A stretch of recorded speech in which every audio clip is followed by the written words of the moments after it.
রাতে ছেলের খাবার বেড়ে রেখে নিজের ঘরে শুতে চলে গেলেন বছর 60-এর শর্মা দেবী। ঘরের দরজার উল্টো দিকে পাশ ফিরে ঘুমিয়ে পড়েছিলেন। হঠাৎ ওনার ঘরের দরজাটা খোলার আওয়াজে ঘুমের ঘোরটা কেটে যায়। এপাশ ফিরে কেউ ঢুকছে কিনা দেখতে যেতেই ওনার মুখের ওপর কেউ একজন বালিশ চেপে ধরে। উনি ছটফট করতে থাকেন, গোঙাতে থাকেন।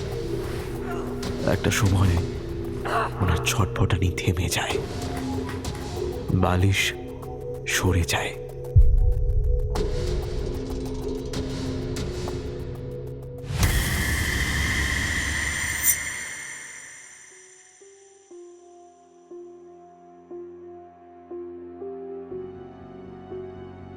নমস্কার শ্রোতা বন্ধুরা, বিভিন্ন গল্পের সমাহার নিয়ে আমাদের নিবেদন 99.8 গপ্প FM।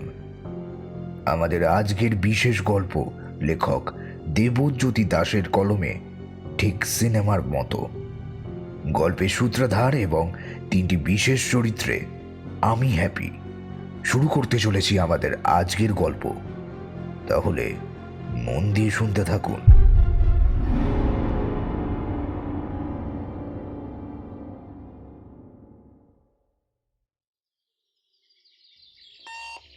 সকালে অ্যালার্মের শব্দে ঘুম ভেঙে গেল সৌনকের। ঘুম থেকে উঠেই বিরক্তির সাথে অ্যালার্মটা বন্ধ করল সে। আজ তো রবিবার, কাল রাতে আবার ভুলে গেছিল অ্যালার্মটা অফ করতে।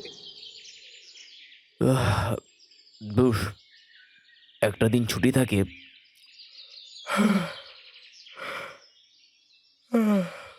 সেদিনটাও তাড়াতাড়ি ঘুম ভেঙে গেল। নিজের মনেই বিড়বিড় করতে করতে গেটের দিকে এগিয়ে যায় সে।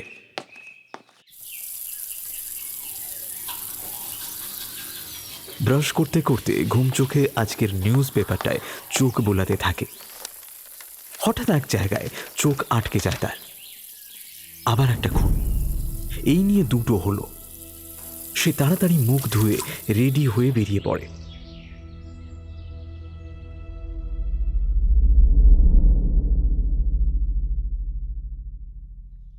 তন্ময় বিছানায় শুয়ে তখনও রবিবারের আলসেমি কাটিয়ে ওঠার চেষ্টা করছে।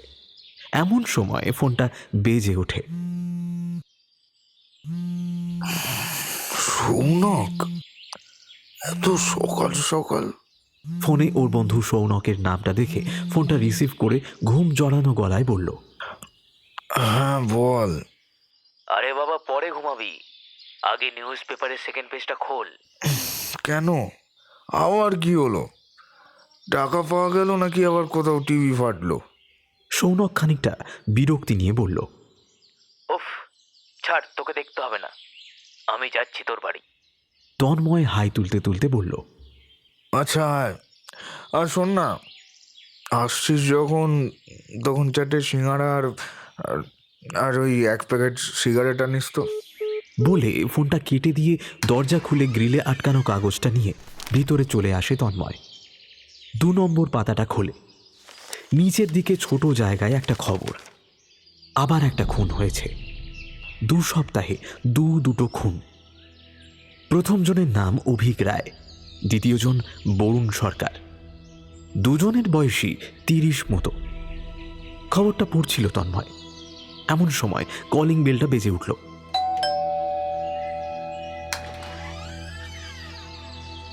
সৌনক এসেছে। হন্ততন্ত হয়ে ঢুকে সিঙ্গাড়ার ঠোঙাটা তন্ময়ের হাতে ধরিয়ে চেয়ারে বসে পড়ে সৌনক। খবরটা পড়লি? জিজ্ঞেস করে তন্ময়কে। পড়লাম, কিন্তু তুই এত এক্সাইটেড কেন? মানে এক্সাইটেড হব না? খুন ভাই, খুন। একটা প্যানের শহরে 2টো খুন হয়েছে, তাও যেমন তেমন খুন নয়, সিরিয়াল কিলিং। মানে পরপর 2টো খুন হয়েছে আর তাতেই সিরিয়াল কিলিং হয়ে গেল? পরপর বলে নয়, খুনের ধরনটা ওটা সাধারণ না, কোথাও একটা কানেকশন আছে। শেষ কথাটা যেন নিজের মনে বলল সৌনক। ভাই রে ভাই, শোন, বেকার এসব ভাবিস না। শখের গোয়েন্দা হতে গিয়ে তারপর চাকরিটা চলে যাবে। পাগলামি করিস না বলছি, শোন। সৌনক হঠাৎ করে যেন জ্বলে উঠল। এই, আমি পাগলামি করছি? আমি একা পাগলামি করছি? তুই করছিস না? আরে আমার তো তাও একটা চাকরি আছে। তুই তো খালি লিখছিস। ওই কটা ম্যাগাজিনে লিখে তোর কি হবে? আবার নাকি সিনেমা বানাবে, সেই চেষ্টা করছিস? তন্ময় যেন খানিকটা গুটিয়ে গেল, তারপর গলা নামিয়ে বলল, চলছে, ওই স্ক্রিন প্লে লেখা চলছে। তারপর সৌনকের প্রিয় টপিকে কথা ফিরিয়ে এনে জিজ্ঞেস করল, কিন্তু কিন্তু তুই বল, এটা সিরিয়াল কিলিং কেন বলছিস? আচ্ছা, খুন দুটোর খবর ভালো করে পড়লি? না, আগেরটা পড়িনি, আজকেরটা পড়ছিলাম। তারপর তুই এলি, পুরোটা পড়া হলো না। পড়লে বুঝতে পারতিস। দুজনের বয়সই আমাদের মতো, মানে ওই 30-এর আশেপাশে। দুজনের কেউই ফ্ল্যাটে থাকে না, থাকে নিজেদের বাড়িতে। দুজনকেই একইভাবে খুন করা হয়েছে, মানে ছুরিটা হার্টে গেঁথে দিয়েছে। আর যেটা সব থেকে ইম্পর্টেন্ট, বডির পাশে সুকুমার রায়ের কবিতা লেখা। বাবা, উনি কি থ্রিলার সিনেমার ফ্যান নাকি? কবিতা লিখে ক্লু দিচ্ছে। তা কি কি কবিতা? এক সেকেন্ড। পকেট থেকে ফোনটা বার করলো সৌনক। এটা প্রথম বডির পাশে লেখা ছিল, আজগুবি চাল বেঠিক বেতাল, মাতবি মাতাল রঙ্গেতে, আয়রে তবে ভুলের ভবে, অসম্ভবের ছন্দেতে।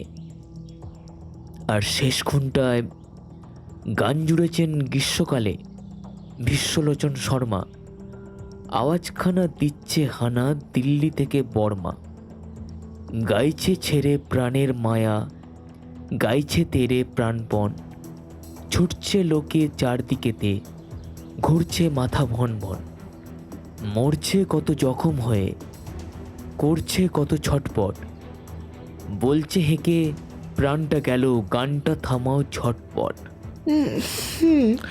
কিন্তু এই কবিতাগুলোর সাথে ভিকটিমদের সম্পর্ক কি? ওটাই তো বুঝতে পারছি না রে। সৌনক একটা অ্যাড এজেন্সিতে চাকরি করে, আর ফাঁক ফকর পেলে শখের গোয়েন্দাগিরি। ওই অফিসেই 3 বছর আগে আলাপ হয়েছিল তন্ময়ের সাথে।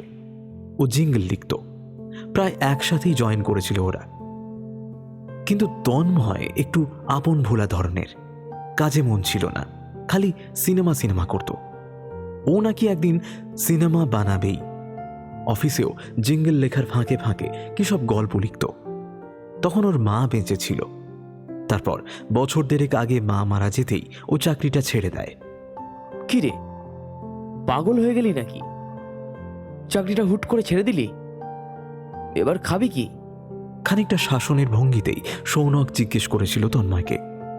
তন্ময় বলেছিল, মা যতদিন ছিল মায়ের খাওয়ার জন্য চিন্তা করতে হতো, তাই চাকরিটা করতাম। এখন আর চাকরিটার দরকার নেই, নিজের কাজ করবো এবার। হ্যাঁ।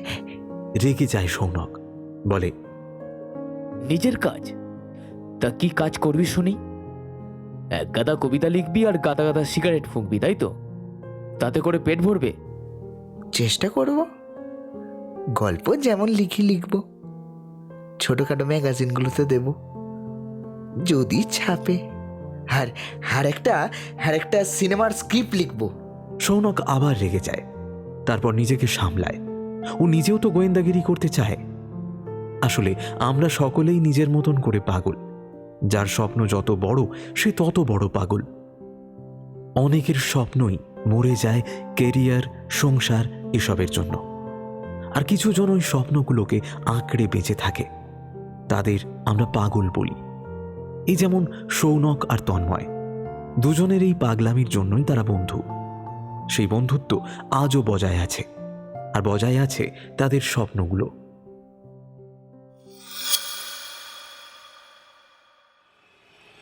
সোমবার নিজের বাড়ি থেকে বেরিয়ে সৌনক একবার ভাবে থানায় যাবে, কিছু ডিটেলস লাগবে ওর। কিন্তু পুলিশ ওকে সেসব দেবেই বা কেন? তারপরই তার মাথায় আসে পুলিশকে খুশি করার সেই চিরাচরিত সমাধানের কথা। থানায় ঢুকে একজন দারোগাকে পাকড়াও করে সে। গলার মধ্যে একটা গাম্ভীর্য এনে তাকে বলে, শোনো, তোমাকে আমার একটা কাজ করে দিতে হবে। বলেই একটা 200 টাকার নোট বার করে তার হাতে ধরায়। দারোগা ভদ্রলোক একটু ভ্যাবাচাকা খেয়ে যায়। সকাল সকাল এরকম উপরি সে আশা করেনি। জিজ্ঞেস করে, কে আপনি? কাজ কি? আমি কে তা জেনে তোমার লাভ নেই। যে দুজন খুন হয়েছে তাদের সম্পর্কে যা ডিটেলস সব লাগবে আমার। আমি বাইরে দাঁড়িয়ে আছি, 15 মিনিটের মধ্যে একটা কাগজে সব লিখে আমায় দিয়ে যাবে। আর না এলে আমি সোজা থানায় ঢুকে বড়বাবুকে বলে দেবো যে তুমি সকাল সকাল ঘুষ খেয়েছো। শেষ হুমকিটায় কাজ দেয়। দারোগা বলে, আপনি বাইরে দাঁড়ান, আমি আসছি। বলে সে ভিতরে ঢুকে যায়। 10 মিনিট বাদে সে হাতে একটা চিরকুট সাইজের কাগজ নিয়ে বেরিয়ে আসে। এই নিন ধরুন, যা পেয়েছি তাই এনেছি। সৌনক সেটা হাতে নিয়ে চলে গেল।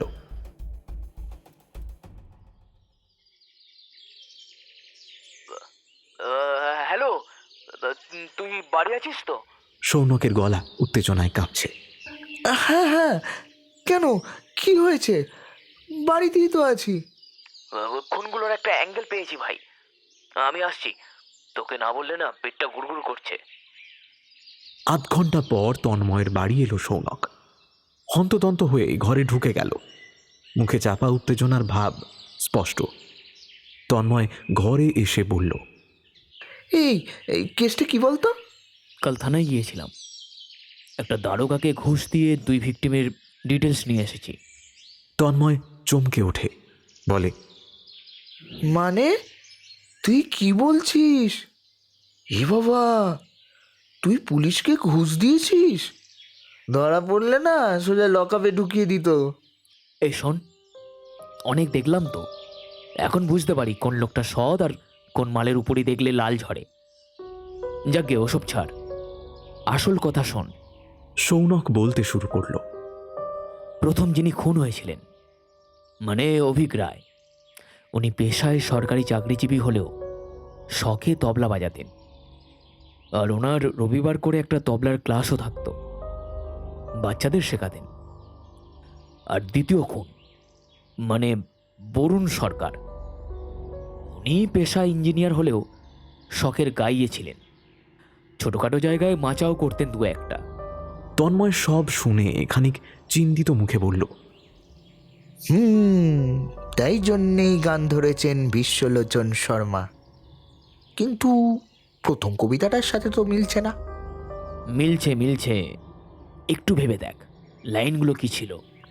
ওই তো, আজগু বিচাল বেঠিক বেতাল মাদবি মাতাল রঙ্গেতে আইরে তবে ভুলের ভবে অসম্ভবের ছ ছ ও হ্যাঁ, তাই তো, বেতাল মানে তাল নেই, সেখানে তালের উল্লেখ আছে। আর আর শেষ লাইনে ছন্দ।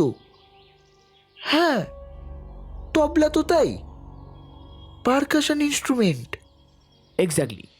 সৌনক আর উত্তেজনা ধরে রাখতে না পেরে প্রায় লাফিয়ে উঠে একটা জোরসে হাততালি দিয়ে চিৎকার করে উঠল। আর এটা থেকে কি বোঝা যায় বলতো? জিজ্ঞেস করল সৌনক। কেন, তুই বল। এর থেকে 2টো কনক্লুশন তৈরি হয়। এক, খুনি তার টার্গেটদের সম্পর্কে অনেক খোঁজ খবর নিয়ে তারপর খুনগুলো করছে। আর না হলে খুনি টার্গেটদের ছোটবেলা থেকে চেনে, আর নয়তো তাদের হবি সম্পর্কে তার জানার কথা নয়, আর সেই রেফারেন্সেই খুনগুলো করা। তাহলে চল থানায় যাই, পুলিশকে অ্যাঙ্গেলটা জানানো দরকার। সৌনক হঠাৎ চমকে ওঠে, তারপর বলে, না, পুলিশ না, আমি করব যা করার। একটা এত জটিল কেস হাতে এলো, আর তোর কি মনে হয় এই ব্যাখ্যাটা তোর আমার মাথায় চলে এলো আর পুলিশের মাথায় আসবে না? ওরা ওদের মতো তদন্ত করুক, আমি আমার মতো। আরে শোন, ওরকম হয় না। বাস্তবে প্রাইভেট ডিটেকটিভ বা শখের গোয়েন্দাদের পুলিশ অত ভালো চোখে দেখে না। তুই এমনি ওদের সাহায্য ছাড়া বেশি দূর এগোতে পারবি না। পারবো পারবো। শেষ খুনটা হয়েছিল গত শুক্রবার, তাই না? আজ মঙ্গলবার, আর 3 দিন বাকি। মানে তুই শিওর আরও খুন হবে? হবে হবে, হতে বাধ্য, না হলে প্যাটার্ন সেট হবে কি করে?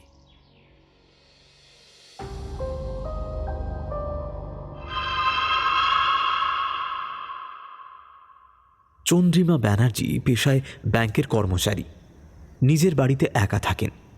বয়স 30, কাল শনিবার, তাই ছুটি। তাই খুশি মনে সিনেমা দেখছিলেন টিভিতে। হঠাৎ কলিং বেলটা বেজে উঠল। এখন আবার কে এলো? দরজা খুলতে এগিয়ে গেলেন তিনি। দরজা খুলতেই দেখলেন একজন ভদ্রলোক দাঁড়িয়ে আছেন। সেই ভদ্রলোক একটা স্মিত হাসি হেসে বললেন, চিনতে পারছিস? চন্দ্রিমা একটু সময় নিয়ে তারপর চিনতে পেরে অবাক হয়ে বললেন, তন্ময়, তুই? কি রে, কি খবর? কত দিন পর দেখলাম তোকে। কি রে, ভেতরে যেতে বলবি না? ও হ্যাঁ হ্যাঁ, আয় আয়। এখানে একটু কাজে এসেছিলাম, তারপর ফেরার সময় তোর ওই দরজার নেম প্লেটে চোখ গেল, চলে এলাম দেখা করতে। তা কেমন আছিস? ভালো আছি রে, তুই কেমন আছিস? কি করছিস এখন? ওই চা করতাম, লেখালেখি, পাগলামিটা ছাড়তে পারিনি। যাকে বরুণ আর অবিকের ঘটনা দুটো শুনেছিস? চন্দ্রিমা চমকে উঠল যেন হঠাৎ। তারপর নিজেকে সামলে নিয়ে বলল,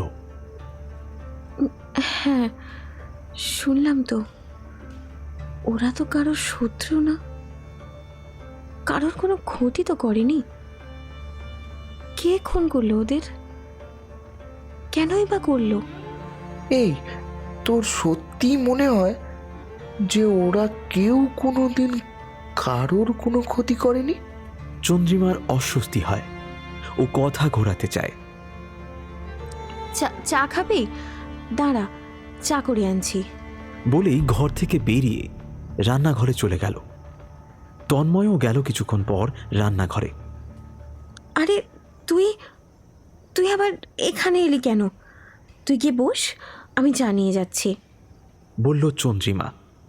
ওর কথার কোনো উত্তর না দিয়ে তন্ময় জিজ্ঞেস করল, আচ্ছা এই শোন না, তোরও কি বরুণের মতো মনে হয় যে আমি ফালতু জিনিস লিখি, চটি গল্পের মতো? ওর গলায় কিছু একটা ছিল। চন্দ্রিমার অস্বস্তিটা বাড়তে থাকে। তন্ময় ওর দিকে এগিয়ে যায়, মুখে বলতে থাকে, আরে আরে, ও কি করো পেলারাম বিশ্বাস, ফোঁস ফোঁস অত জোরে ফেলো না কো নিঃশ্বাস। জানো না কি, সে বছর ও পাড়ার ভূতনাথ নিঃশ্বাস নিতে গিয়ে হয়েছিল কুপোকাত।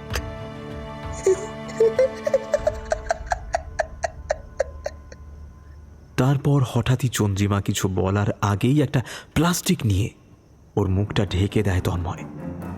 চন্দ্রিমার নিঃশ্বাস আটকে যায়, ও ছটফট করতে থাকে। তন্ময় প্লাস্টিকটা এমনভাবে ধরেছে যাতে এক ফোঁটা বাতাসও চন্দ্রিমার কাছে পৌঁছতে না পারে। ও সেই অবস্থাতেই বলল, জানিস, সব সময় সত্যের হয়ে কথা বলতে হয়,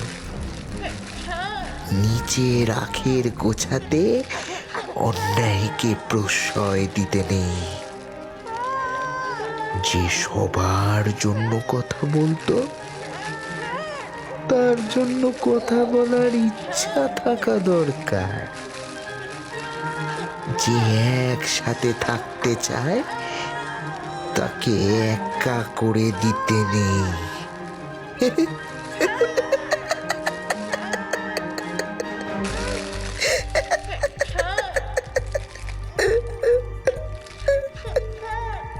যে একসাথে থাকতে করতে চায় তাকে একা করে দিতে নেই।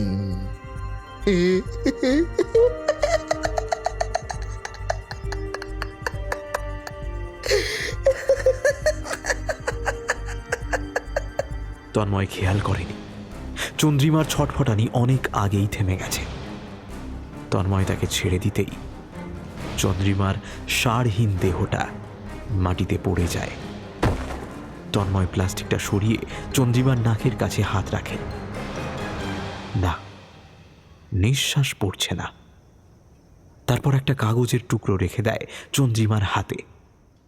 তাতে লেখা, আরে আরে, ও কি করো বেলারাম বিশ্বাস, ফোঁস ফোঁস অত জোরে ফেলো না কো নিঃশ্বাস।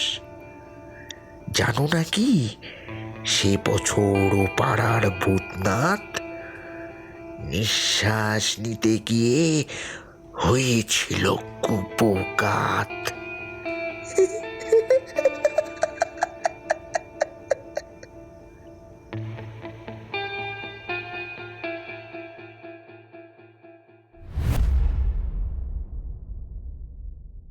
রবিবার বেলায় তন্ময়কে ফোন করে সৌনক।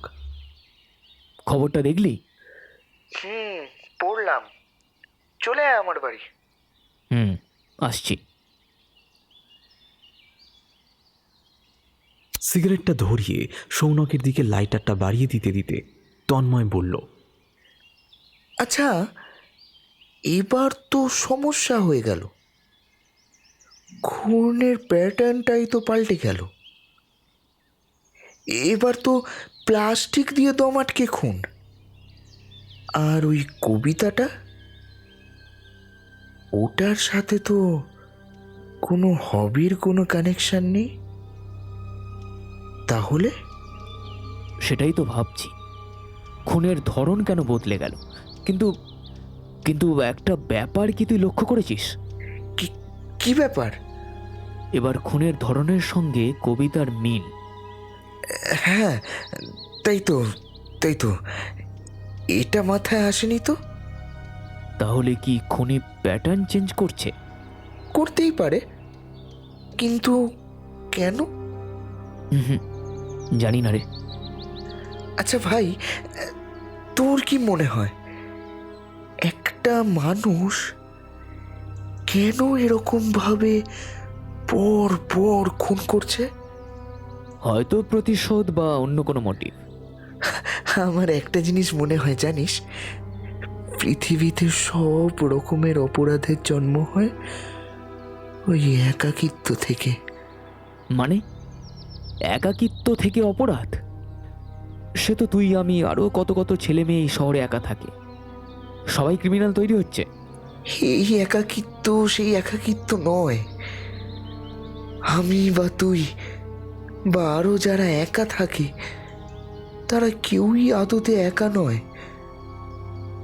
আমরা সবাই জানি যে দিনের শেষে আমাদের কথা শোনার কেউ না কেউ আছে, কোনো না কোনো বন্ধু আছে ঠিকই।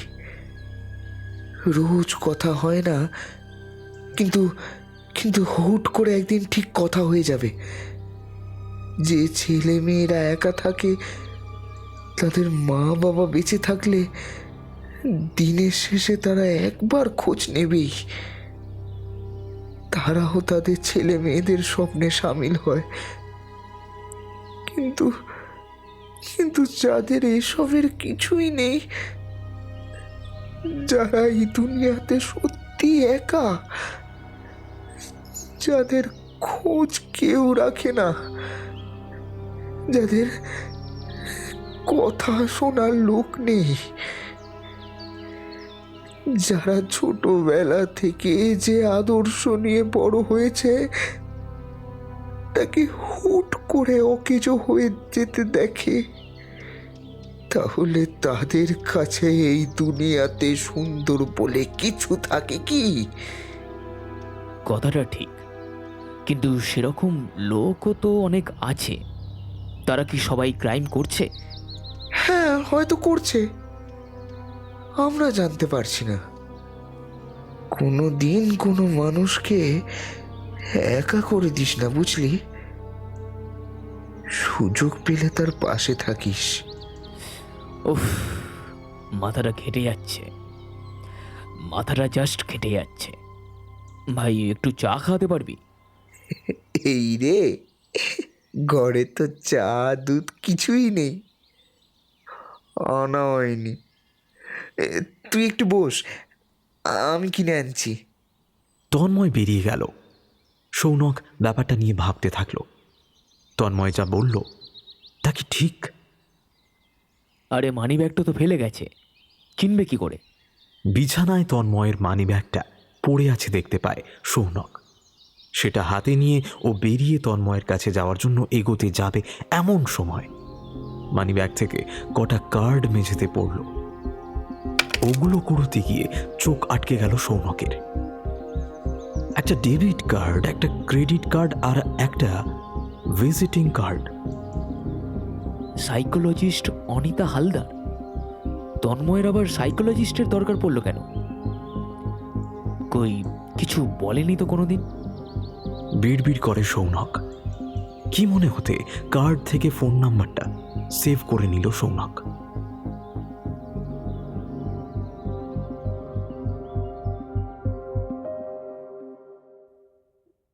সেদিনের পর অফিসের কাজে ব্যস্ত হয়ে পড়েছিল সৌনক। কেসের দিকটা নিয়ে আর ভাবার সময় পায়নি সে। বৃহস্পতিবার তন্ময় ফোন করে সৌনককে। ওই শোন না, আজ সন্ধেবেলা একবার আসতে পারবি? আজ সন্ধেবেলায়? আপাতত তো যেতে কোনো অসুবিধা দেখছি না। ঠিক আছে, চলে যাব।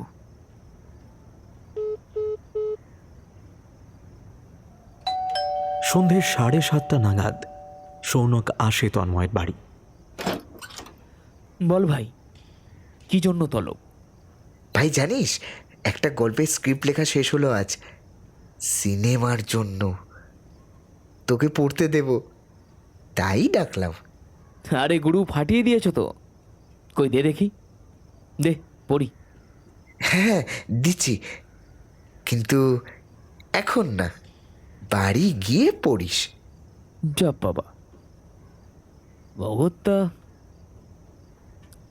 ঠিক আছে, দে। বাড়ি এসে ফ্রেশ হয়ে এক কাপ চা নিয়ে স্ক্রিপ্টটা নিয়ে বসে সৌনক। স্ক্রিপ্টটা যখন পড়া শেষ হলো তখন সৌনকের গলা শুকিয়ে গেছে। এটা কি লিখেছে তন্ময়?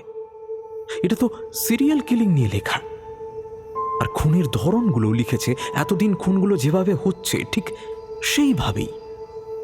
আশ্চর্য ডিটেইলস, যেন ওর সামনে সব খুনগুলো হয়েছে আর একটা জিনিসের সমাধান সেটাও আছে এতে। তন্ময়ের লেখা অনুযায়ী খুনগুলো হচ্ছে গল্পের ভিকটিমদের নামের ইংরেজি আদ্যক্ষরের অর্ডার মেনটেন করে। হ্যাঁ তাই তো, অভিক রয়, বরুণ সরকার, চন্দ্রিমা ব্যানার্জি। প্রথমে এ, তারপর বি, তারপর সি। কিন্তু এই স্ক্রিপ্টটায় আর একটা খুনের কথা আছে। খুনি এই সিরিয়াল কিলিংয়ের আগে তার বাবাকে খুন করে 2 বছর আগে। আর খুনির চরিত্রটাও কেমন যেন নিজের আঙ্গিকে সাজিয়েছে তন্ময়। কেন? এই সব ভাবতে ভাবতেই ওর মনে পড়ে যায় তন্ময়ের মানিব্যাগ থেকে পড়ে যাওয়া কার্ডটার কথা। সাইকোলজিস্ট অনিতা হালদার। মোবাইলটা নিয়ে সঙ্গে সঙ্গে সেভ করা নাম্বারটায় কল করে সৌনক। কোথাও একটা খটকা লাগছে। হ্যালো, সাইকোলজিস্ট অনিতা হালদার কথা বলছেন? হ্যাঁ বলছি।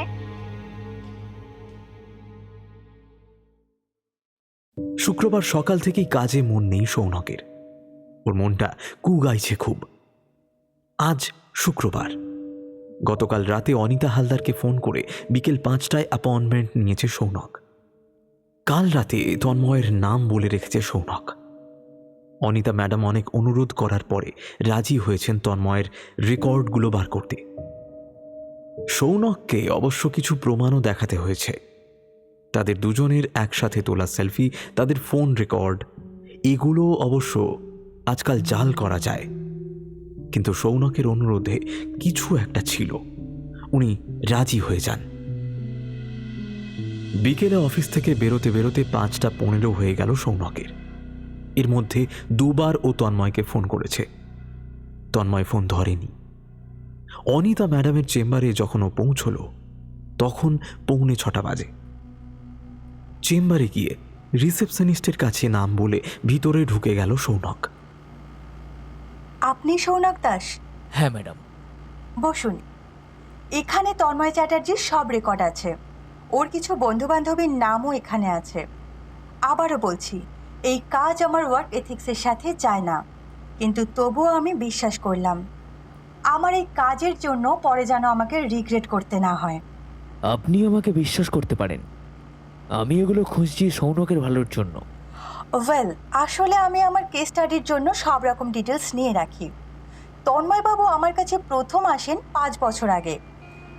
যতদূর মনে পড়ছে তখন ওনার একটা সম্পর্ক ভাঙার ব্যাপার ছিল। উনি খুব ভেঙে পড়েছিলেন, ভেবেছিলেন হয়তো ডিপ্রেশনে চলে যাচ্ছেন, তাই এসেছিলেন আমার কাছে কনসাল্ট করতে।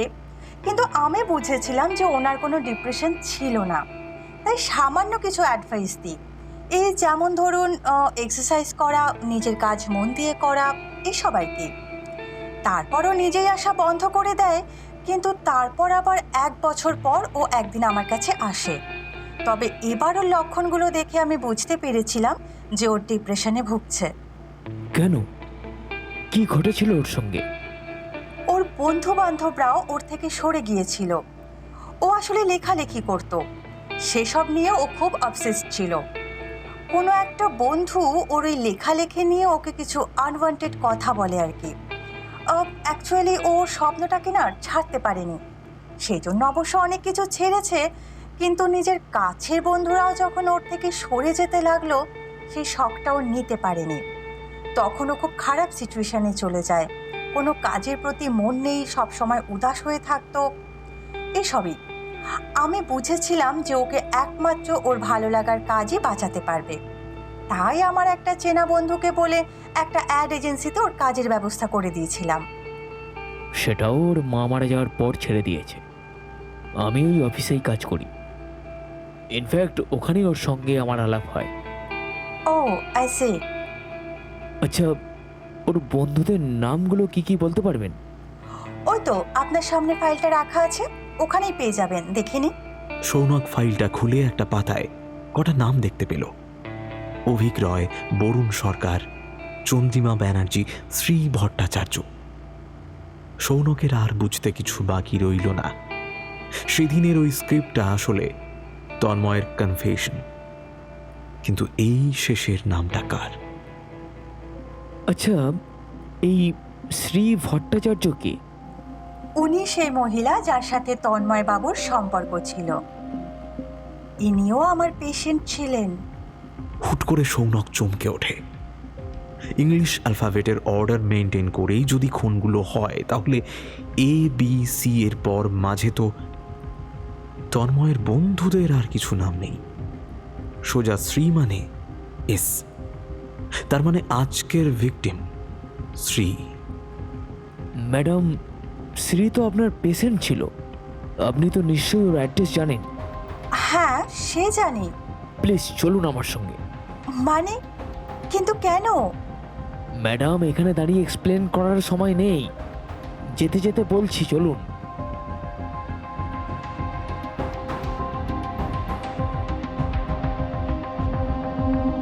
সন্ধে 6টা নাগাদ শ্রী ভট্টাচার্য একা নিজের বাড়ির বারান্দায় দাঁড়িয়ে চা খাচ্ছেন। কলিং বেলটা বাজল। উনি দরজা খুলে চমকে উঠলেন। তুই এখানে কি করছিস? ভিতরে আসতে বলবি না? কি দরকার এখান থেকেই বল। এই একটু চা খেতে ইচ্ছা করছে। শ্রী থতমত খেয়ে গেল। এই উত্তরটার জন্য ও প্রস্তুত ছিল না। সন্ত্রস্ত হয়ে ওকে ভিতরে নিয়ে এলো। অস্বস্তি ভরা গলায় বলল, বস, চা করে আনছি। অনিতাকে নিয়ে সৌনক যত তাড়াতাড়ি সম্ভব গাড়ি চালানোর চেষ্টা করছে। প্লিজ আমাকে বলুন তো কি হয়েছে। ব্যাপার আর কিছুই না, আপনার পেশেন্ট মানে আমার বন্ধু তন্ময় একজন খুনি, পরপর 3টে খুন করেছো। আর যদি সব ঠিকঠাক থাকে তাহলে আজ আরেকটা খুন হবে। আর আজকের ভিকটিম আর কেউ নয়, শ্রী ভট্টাচার্য। তন্ময় আমাকে বৃহস্পতিবার ওর লেখা একটা স্ক্রিপ্ট দেয়। ওটাতেই ও গল্পের মাধ্যমে নিজের করাই ক্রাইমগুলো স্বীকার করেছে। কিন্তু একটা খটকা লাগছে। গল্পে ছিল খুনি প্রথম খুন করেছিল তার বাবাকে। এই খুনটার উল্লেখ কেন করলো না ও?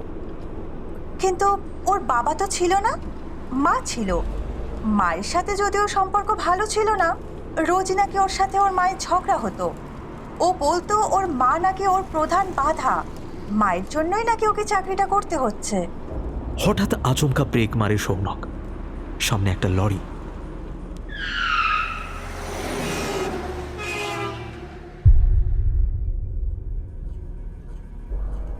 ভালো চা করতে শিখে গেছিস তো তুই। আগে যা বানাতিস, মুখে দেওয়া যেত না। কি বলার আছে বল, তারপর এখান থেকে বেরিয়ে যা। বলার তো অনেক কিছুই আছে শ্রী, তুই কি শুনবি? কি বলবি বল, শুনছি। জানিস, তুই ছেড়ে যাওয়ার পর আমি ভেবেছিলাম সব বুঝি শেষ হয়ে গেল, কিছুই ভালো লাগতো না। তারপর একদিন বুঝলাম এরকম করলে জীবন এগোবে না। জীবনে তো এরকম কত মানুষ আসবে যাবে, জীবন কি আর থেমে থাকে? তারপর একটা চাকরি পেলাম, ভালোই চলছিল জানিস। তোর মনে আছে তোর মনে আছে আমার 3টে বন্ধু ছিল, অভিক, বরুণ আর চন্দ্রিমা। ওরা না ধীরে ধীরে আমাকে অ্যাভয়েড করতে শুরু করলো। আমি নাকি স্বার্থপর, আমি নাকি নিজের কাজ ছাড়া কিছু বুঝি না। এই এই তুই বল না, আমি স্বার্থপর? হ্যাঁ বল না, আমি কি স্বার্থপর? বলে হঠাৎ দুহাত শ্রীর গালে আলতো করে রাখল তন্ময়। তারপর বলল, আমি তোকে কত ভালোবাসতাম বলতো, কোনো দিন কোনো স্বার্থপরতা করেছি? শ্রী ভয়ে কাঠ হয়ে গেছে। তন্ময় বলতে লাগলো, জানিস, জীবনে বেঁচে থাকতে গেলে প্রেম, ভালোবাসা এসবের থেকেও যেটা বেশি দরকার সেটা হলো বন্ধুত্ব। যাদেরকে সত্যিকারের বন্ধু ভেবেছিলাম তারাই যখন সরে গেল, তখন আমি বুঝলাম এই দুনিয়াতে আমি কত একা, কতটা একা। তার মধ্যে একদিন কি হলো জানিস, সকালে অফিসে বেরোনোর আগে মা খুব ঝামেলা করলো। এই চাকরির টাকায় নাকি সংসার চলে না, আমি নাকি ইউজলেস। অফিসে সারাক্ষণ কথাগুলো মাথায় ঘুরছিল। ভেবে দেখলাম ওই টাকায় দুজনের সংসার না চললেও একজনের আরামসে চলে যাবে, আর মা না থাকলে আমাকে কথা শোনানোরও কেউ থাকবে না, কেউ থাকবে না। বাড়ি এসে কি করলাম জানিস, বালিশ দিয়ে মায়ের মুখটা চেপে ধরে মেরে দিলাম। যতক্ষণ না মা ছটপটানি বন্ধ করলো ততক্ষণ ছাড়িনি মাকে।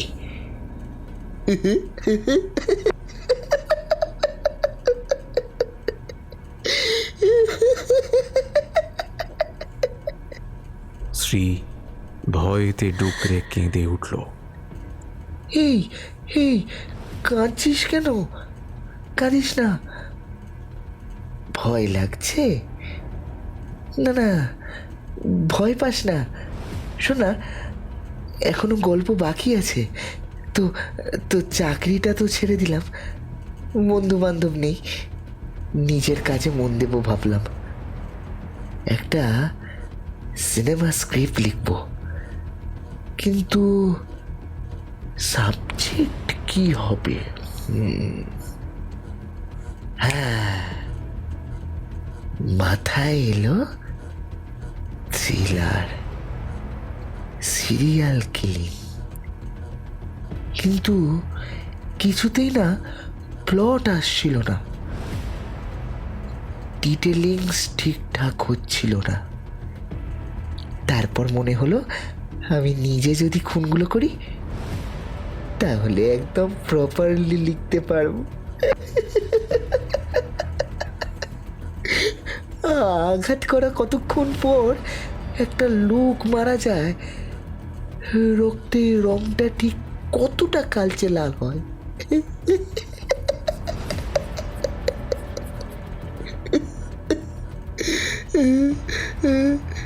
এমন সময় স্ত্রী চিৎকার করে উঠল। তন্ময় সঙ্গে সঙ্গে ওর মুখটা চেপে ধরে ওকে বিছানায় বসিয়ে ওর মুখ হাত পা বেঁধে দেয়। তারপর বলে, সরি রে, আমি তোকে এরকম ভাবে বেঁধে রাখতে চাইনি, কিন্তু কি করব বল, আমার গল্প তো শেষ হয়নি এখনো। চিৎকার করলে হয় বল? তো গল্পে ফিরি। তো আমি অ্যালফাবেটিক্যালি পর পর আমার 3 বন্ধুকে খুন করি। প্রথম দুজনকে বুকে ছুরি মেরে, এমনি এমনি না কিন্তু, সিনেমা তো, কারণ ছাড়া কিছু হবে না। হ্যাঁ, একটা গান আছে না, বন্ধু বিনা প্রাণ বাঁচে না, তা ওদের প্রাণ আমায় ছাড়া কিভাবে বাঁচবে বল? কষ্ট হবে তো ওদের, তাই তাই হৃদয়ে ছুরিকাঘাত, সিম্পল।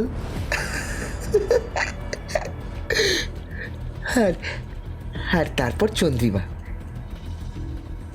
ওকেও একইভাবে খুনটা করতাম না, একটু ভেবে দেখলাম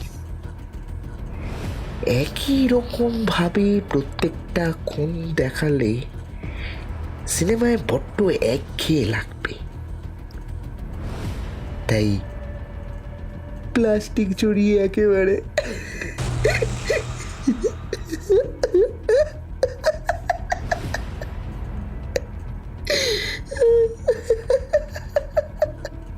বলেই একটা ভ্যাস ভ্যাসে গলায় হেসে উঠল তন্ময়, যেন খুব মজার কিছু বলেছে। তারপর আবার শুরু করলো, কিন্তু এখনো তো একটা খুন বাকি, যেটা আজ হবে, না হলে তো প্রপার ক্লাইম্যাক্স হবে না। আজকের খুনটা না খুব খুব ইনোভেটিভ হবে জানিস, অনেক ভেবে প্রসেসটা বার করেছি। তারপর একটা পেন বের করে আনলো পকেট থেকে আর বলল, এই যে এই পেনটা রিফিলে না বিষ আছে, একবার শিরায় গেঁথে দিলেই মৃত্যু।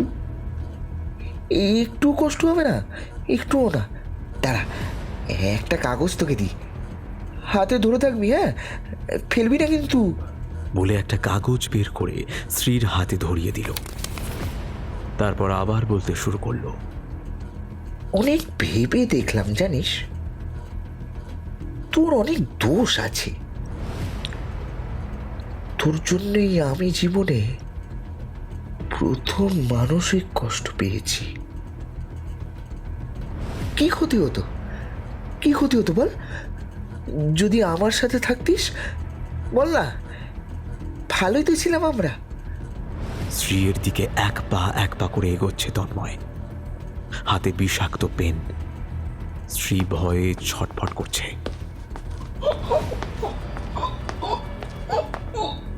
কিছু বলবি? কিছু বলতে চাস? বল না। ও দাঁড়া, খুলে দিচ্ছি, কিন্তু হ্যাঁ, চিৎকার করবি না, একদম না। স্ত্রীর মুখের টেপটা খুলে দিল তন্ময়। স্ত্রী একটু দম নিয়ে বলল,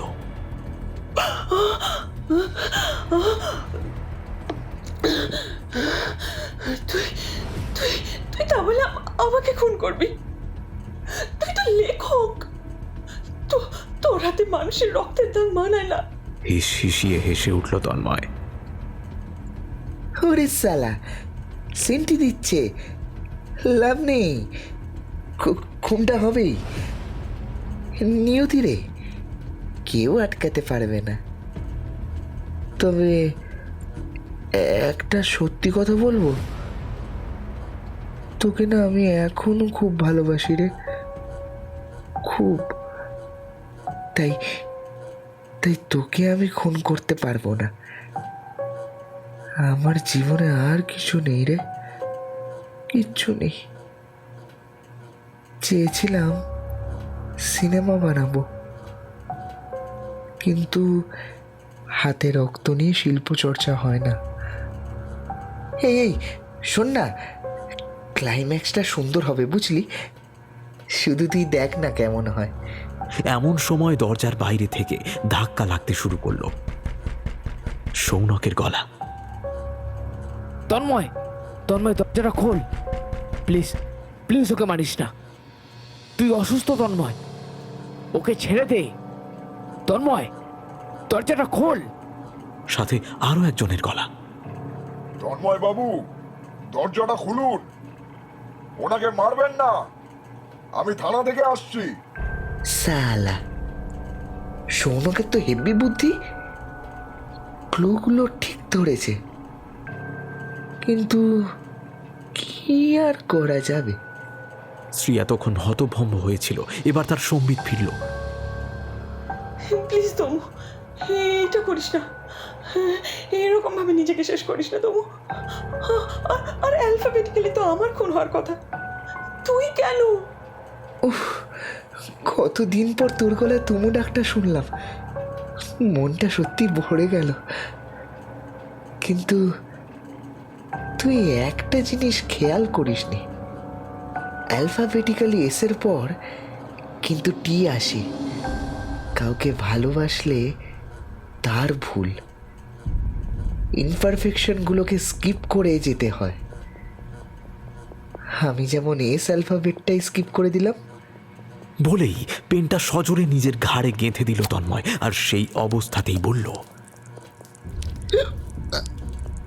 আমাকে তোরা ক্ষমা করে দিস।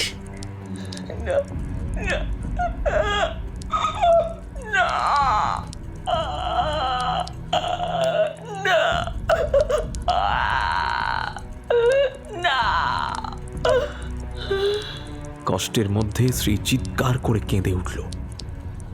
কালচে লাল রক্ত বেরোতে থাকলো তন্ময়ের ঘাড় থেকে। ও লুটিয়ে পড়ল মাটিতে। বাইরের দরজায় অনেকবার ধাক্কা মারার পর দরজাটা ভিতর থেকে খুলে যায়। সৌনক, অনিতা আর একজন পুলিশ ঘরে ঢুকে আসে। অনিতা শ্রীর হাত পায়ের বাঁধন খুলে দেয়। তার হাতে ছিল তন্ময়ের দেওয়া কাগজটা। সেটা সৌনককে দিল শ্রী। সৌনক দেখল, তাতে লেখা আছে, আজকে দাদা যাওয়ার আগে বলবো যা মোর চিত্তে লাগে, নাই বা তাহার অর্থ হোক, নাই বা বুঝুক বেবাক লোক। আপনাকে আজ আপন হাতে ভাসিয়ে দিলাম খেয়াল স্রোতে। ছুটলে কথা থামায় কে, আজকে ঠেকায় আমায় কে? মক্ষী রানী পক্ষীরাজ, দস্যি ছেলে লক্ষ্মী আজ। ঘনিয়ে এলো ঘুমের ঘোর, গানের পালা সাঙ্গ মোর।